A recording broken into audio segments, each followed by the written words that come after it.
K pop, K movies, K drama, K beauty. കേരളത്തിലെ പോലെ അവിടെയും എല്ലാം കെയിലാണ്.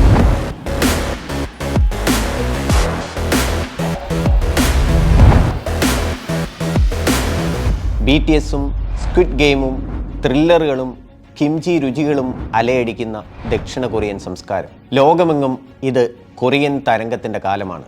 വ്യവസായ രംഗത്ത് സാംസങ്ങും LGയും കിയയും ഹുണ്ടായിയും ചേർന്ന് നയിച്ച സാമ്പത്തിക വിപ്ലവത്തിൻ്റെ സുവർണകാലത്തിന് ഇടയ്ക്ക് ഒന്ന് ബ്രേക്ക് വന്നപ്പോൾ വിനോദ വ്യവസായത്തിലൂടെയും കോസ്മെറ്റിക് പ്ലാസ്റ്റിക് സർജറികളുടെ ലോക തലസ്ഥാനമായി കൊറിയ ഇന്ന് അതിവേഗം മാറി. കൊറിയക്കാർക്ക് പ്രായം പറഞ്ഞാൽ വയസ്സ് ഒന്ന് കൂടുതലാണ്. ഫാനിട്ട് കിടന്നുറങ്ങാൻ പൊതുവെ മടിക്കുന്ന ജനങ്ങൾ, ചുവപ്പ് മഷിയും 4 എന്ന അക്കവും നിർഭാഗ്യമായി കാണുന്നവർ, മനുഷ്യവാസം തന്നെ ഇല്ലാതായി പോകുമോ എന്ന് ഭയപ്പെടുന്ന ദക്ഷിണ കൊറിയയുടെ വളർച്ചയുടെ കഥയും ലോകമെങ്ങും ന്യൂജൻ ലഹരിയായി പടരുന്ന അവരുടെ കെ തരംഗവുമാണ് ഈ ലക്കം ഇൻസൈഡ് ഔട്ടിലുള്ളത്.